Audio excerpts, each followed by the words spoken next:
Good morning. Tamir is here bringing you quality content, mindset, and disciplines to learn from my mistakes so you don't have to make them. Please smash that like button and let's get started. I don't need recognition. I'm on a mission. I'm paying dues. I'm in position. Here's my top 10 disciplines of trading. Discipline number 1, always take profits. No matter what you're doing, you always have to have a profit-taking plan.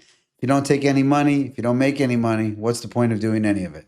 Discipline number 2, always have a trade plan. Plan your trade and trade your plan. Warren Buffett says risk comes from not knowing what you're doing. So know what you're doing, know why you're getting into a trade, when you're going to get out of it, what expected profit you're looking for, and stick to your plan. Have your stop losses in place, know your maximum loss, and move on to the next trade.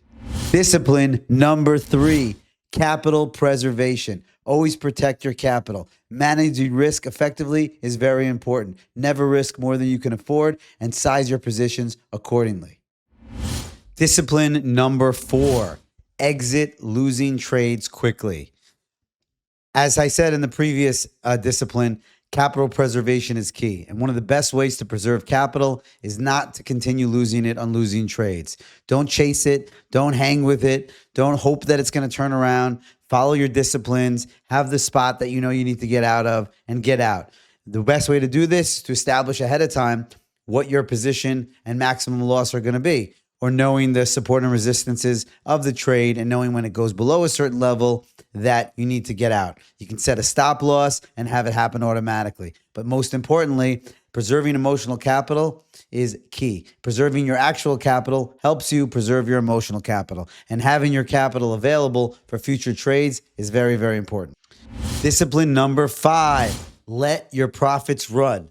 Riding winners as long as the trend holds is very important. You can set a trailing stop loss and take the emotion out of the trade. Like Warren Buffett says, our favorite holding period is forever. So if you're in a good trade and it's moving with the trend and it's doing well, again, you can always set a trailing stop and take your emotion out of it. Emotion kills accounts. Nobody's following your emotions in the market. And certainly $1 trillion in a market is not moving based on the way you feel.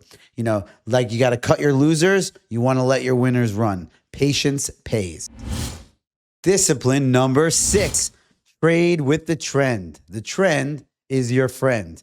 Don't go against the market. Don't try to be a bear when the whole market's bullish, and don't try to be a bull when the whole market's bearish. You're not going to time it. You may get lucky once in a while, but that's not how you make consistent gains in the market. You want to trade with the trend and move with the momentum. Discipline number 7, do not overtrade. You know, what I like to do is I used to overtrade a lot back in the day. And it would cause me to eventually take my wins and turn them into losses. You want to set a daily goal, a monthly goal. You want to track it. You want to trade it. And when you hit it, it's okay. You don't always have to make more money than you made.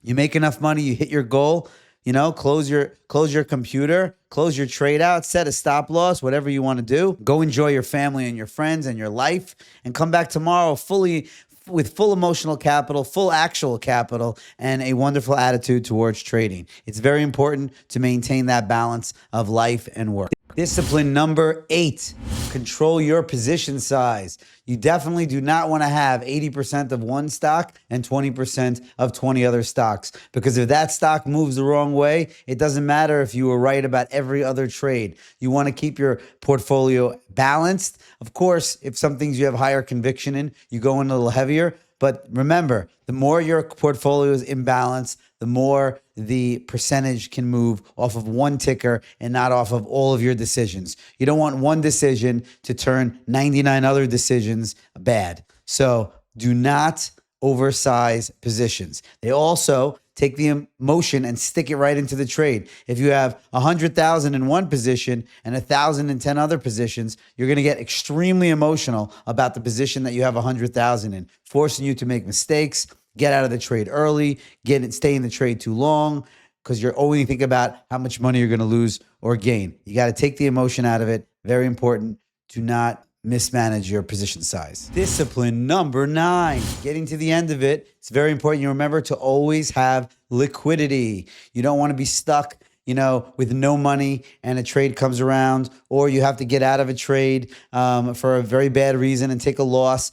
Some people play this off of the VIX. They determine the liquidity level based on what the VIX is trading at, based on the volatility, being more positioned in as the swings can go up and having more cash, when the percentage movements are not going to move so much. So you're ready for the right trade. You want to have that capital available for good trades. You want to constantly monitor that. You can come up with a fixed system like 25% I'm going to have capital, or 50% I'm going to have capital. Really depends on the type of trader you are. If you're a scalp trader or if you're an investor or whatever it is, you want to make sure that you always have some liquidity available. I recommend at least 20% of your portfolio to be liquid on average, that you have cash available for trading and just in case there's a market correction.